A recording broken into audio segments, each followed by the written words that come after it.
Hello guys, welcome back po sa channel natin Kalingap Edu. At ngayong araw po ay pupuntahan po natin ngayon ang isa nating beneficiary na si Clarissa. At ayan, may mga gusto akong tanong tungkol sa kanya ngayon at kumpirmahin tungkol din sa kanya mga pag-aaral at siyempre buhay nanay.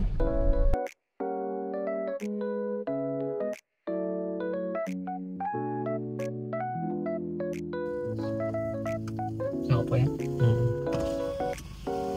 Uy, si Clarissa pala yun. Uy, Clarissa, ano na? Anong balita? Ako po. Pasok ka muna.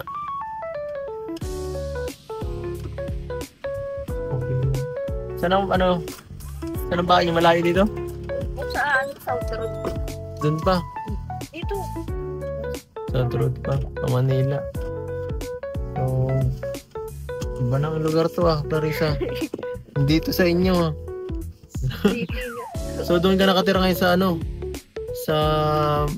sa magulang ng asawa mo? Ano katagal ka Clarissa? Isang buwan na po. Isang buwan pa lang. Parang pagod na pagod ka. Nagpatulog pa. Nagpatulog pa. Parang galing ka sa sa tupad. parang pagod ka parang kagaling mo pala magwalis bira ka. Ha? Si Melvin yan. Hindi na ako kilala eh. Di mo na kilala si Melvin? Di na kilala si Melvin So, anong balita Clarissa? Dati pa din. Dati pa din. Hindi na po nag-enroll. Hindi na po ako nag-enroll sa Ay siya. Ang bihira. So guys, kain muna tayo Clarissa, kakagutom. Yan, labas muna po kami guys.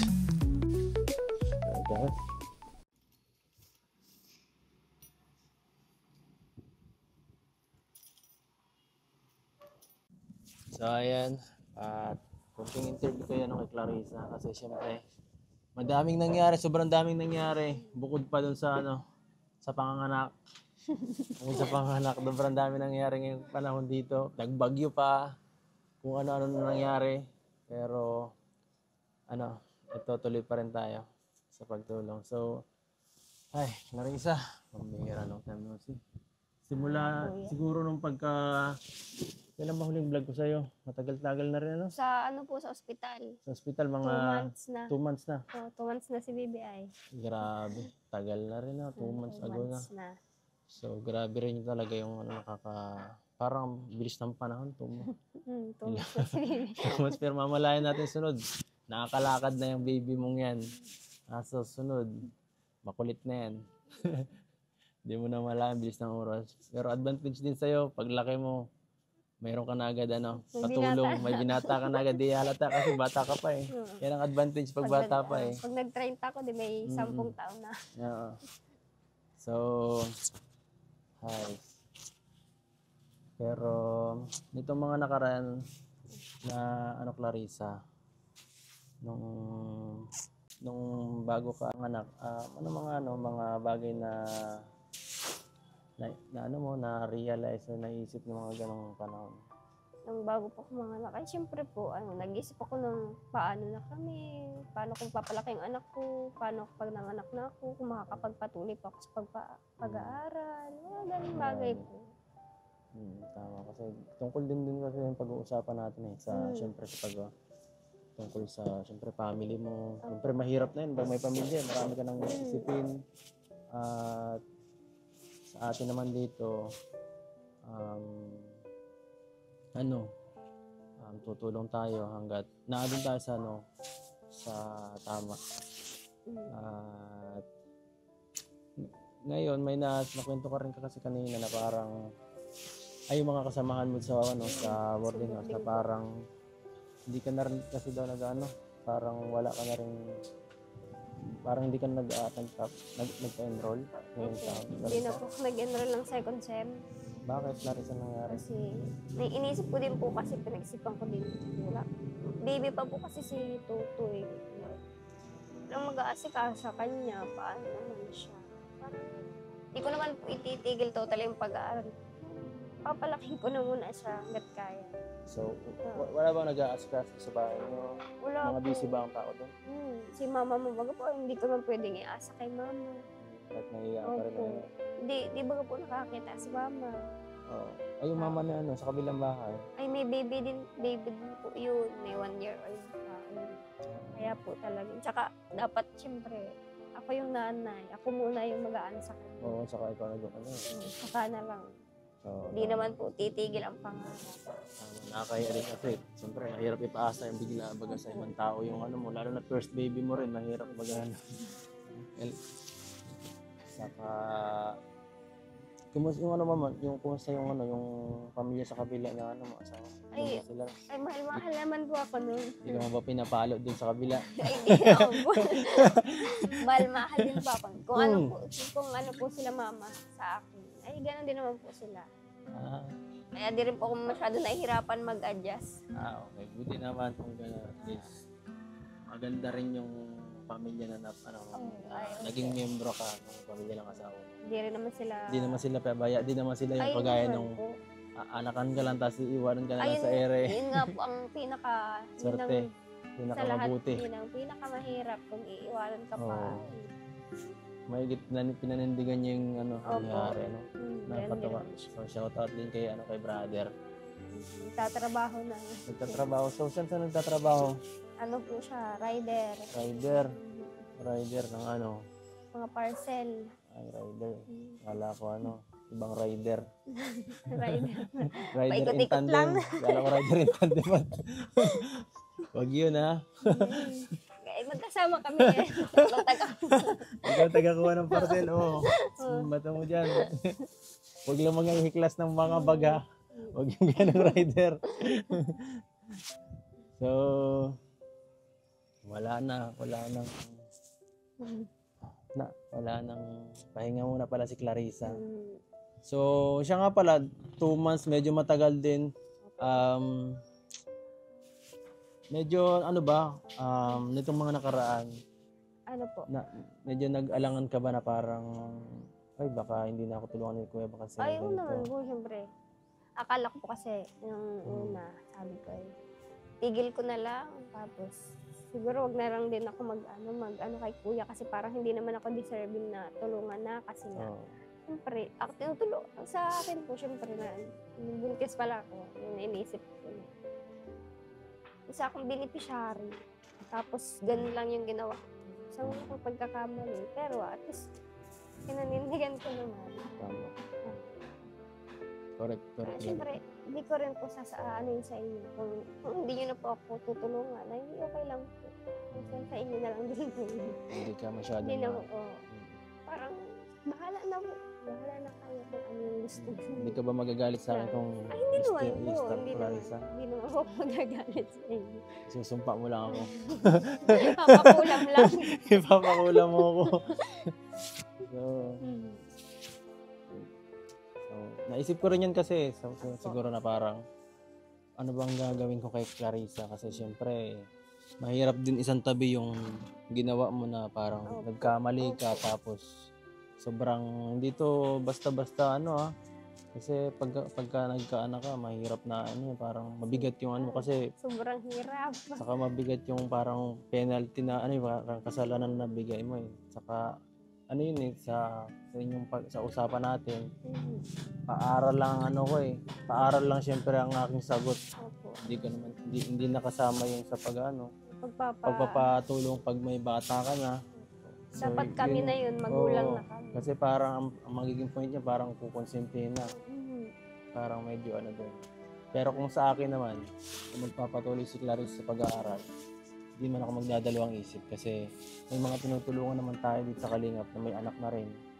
Pero bukod doon, syempre, dahil may anak na siya, siya munang parang yan responsibilidad doon.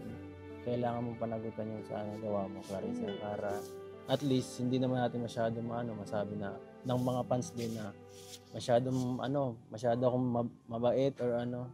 Gusto ko rin sila matutong tumindig sa kanilang sarili kasi baka mahirap yung masyadong masanay din ng mga ating tinutulungan sa lahat ng ng tulong na sa lahat ng oras nandiyan. Siyempre, So, ang ano natin dito talaga kay Clarissa is yung pag-aaral. So, ayan. Clarissa, okay ka lang? Ay, Ito, kain muna tayo guys. Mamaya na tayo magkwentuhan. Kain muna tayo. nagmumukbang na siya. Oo, Mas Melvin. Grabe si Melvin. Yan. Gutom na po. Kain lang, Melvin. Yan. Sana ka nakikinig kang masyado sa usapan namin, ha? Kasi para ano rin ito, lesson din sa ano, matutunan mo din. mag-aanak. Hindi, mag-anak ka muna. Mahirap po. Mahirap. Mahirap po. Mahirap talaga. Para mahirap din yan. Ang buhay. Hindi ka nag-i-school, Melvin? Nagpapasok yan sa akin. Tuturuan ko yan. Ako ang tumuturo dyan. Professor mo si Kuya Edo? Oo. Kasi at Natuto ka mag-drive? No. Ang galing mo na mag-drive. gahanap buhay na ganyan para sa pamilya. Very good yan. Kain muna kami guys. Kain muna at gutom na. Kain muna. Masyadong mahirap yung yung usapan. Masyadong nakaka-stress yung heart to heart to.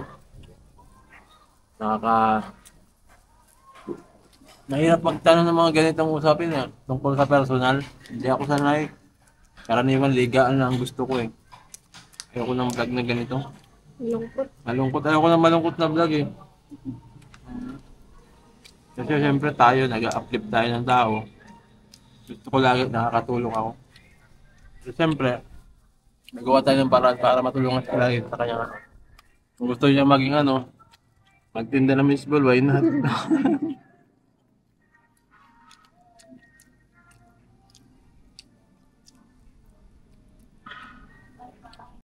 Ano Melvin, kung ikaw nasa sitwasyon ni Clarissa, siguro anong gagawin mo? Mahirap 'yun na may anak siya. Mahirap po. Mapapagsabay mo kaya mag-aral saka mag-alaga ng baby. Halimbawa, may baby ka na. Mahirap po. Parang mapaisip na rin sa pag-aaral. Ganun. Hindi ko kaya yung pagsabay-sabayin. Oo. Pag lalaki pati, siyempre magtahanap buhay ka niyan. Talaga. Mahirap pang maunguhan ngayon. Saan ka magtatrabaho pag ganun?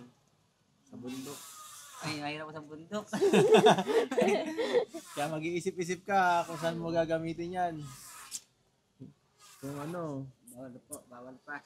isipin mo kung Hindi saan ba gano. bawal na ganyan? Oo, wag muna. Kasi para sa'yo rin, hanap ka muna ng siguradong trabaho. Opo. Mahirap po ang hanap buhay ngayon. Lalo na Ayod karabaw ka rin yan. talaga. Ang bigat po ang pamuhay ngayon. Mahirap talaga. Madali magastos mahirap mag-ipon. Opo, talaga. Mahirap din maghanap ng pera. Tama yan. So, kausapin tayo ulit si Clarissa. Siyempre,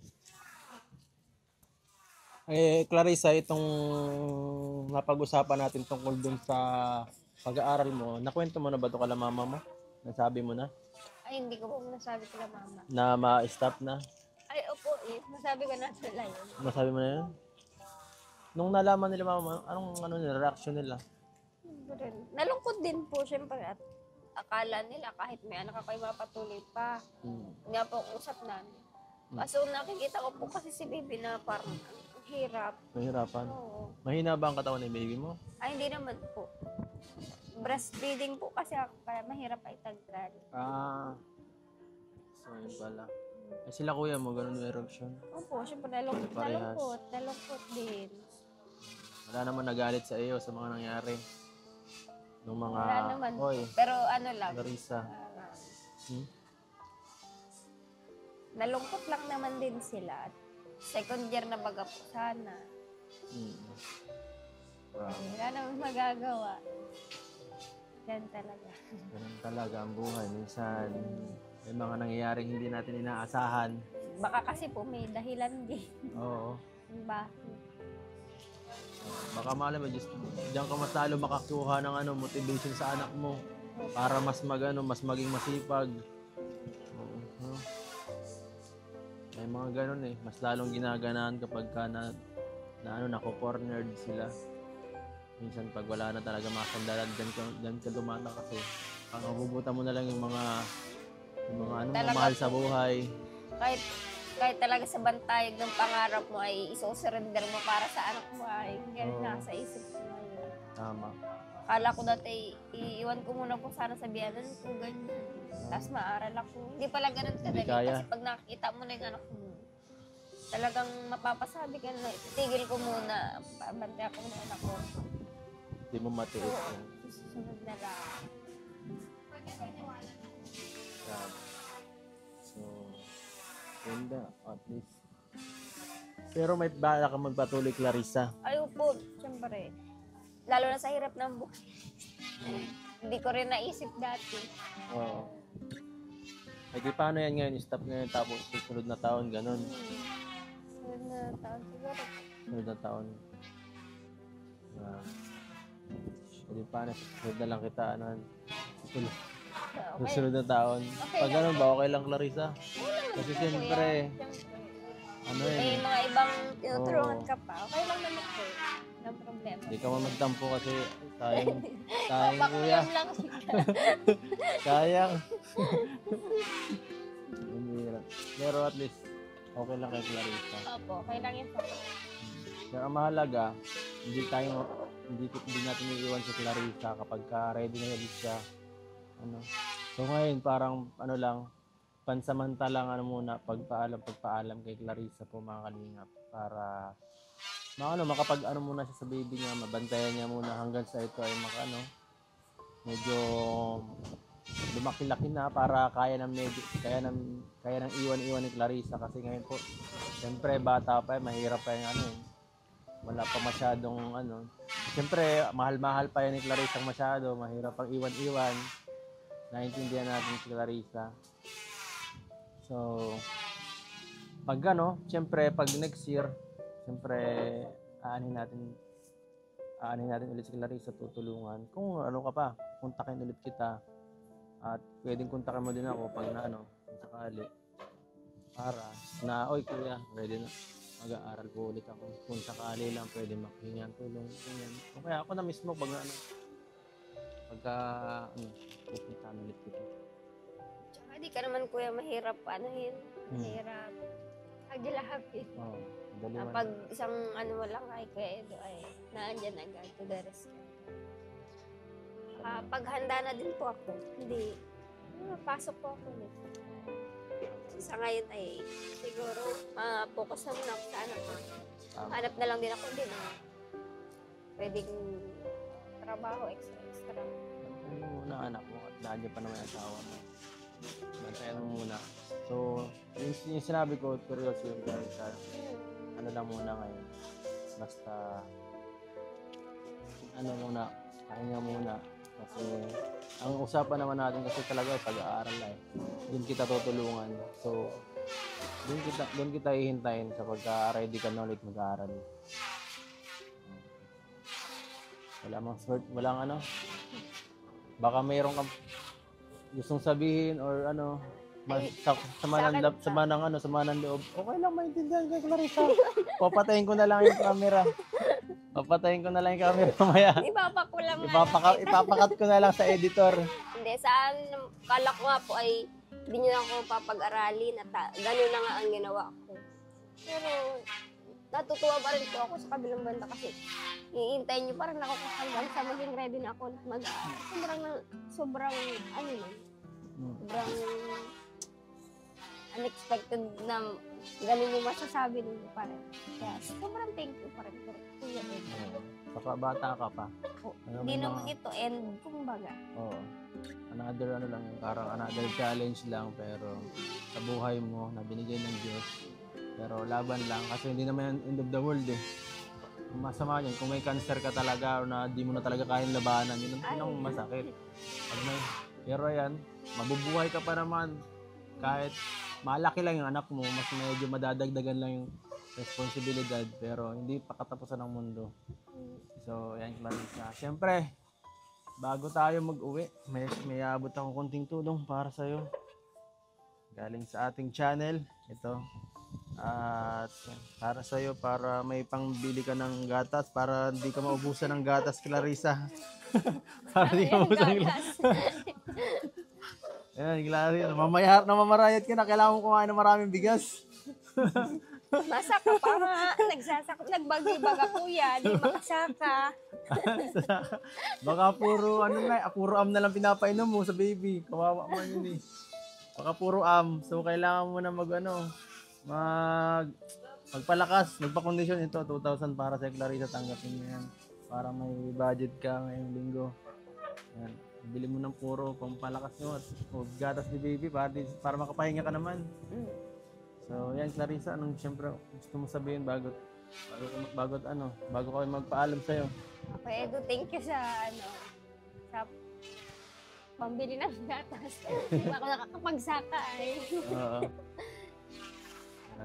Thank you po sa lahat. Hindi ito end kumbaga.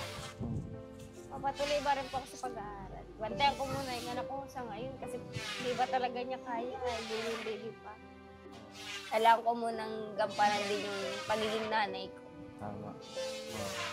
Nabali ka naman to eh. Di pa to tapos ang ating Kuya, thank pagsasama. you pati at kala ko talaga hindi mo na ako papayagan mag-aral. Mas lalong mahirap kasi. Hindi naman kasi marami namang nag-aaral na may anak eh. Opo. Kala, yun ang in-expect ko na kuya na anuhin mo na. Ay, titigil ka na sa pamilya ka na. Salamat po kuya. Nagbayad ka pa din na. Kapag handa na nga ako, nandyan ka pa rin. Hindi mo pa rin kami iwan. Thank you kuya. Walang anuman, syempre tayo dito. Hanggat kaya tumulong ng channel natin, hindi tayo titigil sa hindi natin basta-basta tutukuan yung mga tinutulungan natin. At syempre, kahit na tayo lang tumulong sa kanya. At syempre, ngayon po, especially, maraming nag-back out sa kay Clarissa na sponsor. So, medyo heavy sa bulsa. So, kahit ganun pa man, pagpapatuloy ko yan na tulungan si Clarissa. So, hindi man ngayon, next year pa, dire-diretso yan. Kagaya rin siyempre ng iba nating tinutulungan. May mga, may mga tinutulungan tayo dito na walang sponsor pero yan, pa rin, tinutulungan pa rin natin sa ating sariling YouTube channel. Yan, salamat po sa lahat ng mga sumusuporta sa ating channel dahil po sa inyo kung bakit siyempre sila Clarissa at iba pang mga tinutulungan natin ay nakakapagpatuloy at nasusuportahan natin palagi. So, salamat po mga kalingap. Hanggang dito na lang po ating vlog. Paalam po. Paalam Clarissa. Hanggang sa susunod na lang ha. Kuya. Siyempre, tayo na lahat may bibigyan tayo Clarissa. Ito na yun. Opo. Meron pa. Para sa baby mo yan. Sana magamit mo. Thank you po.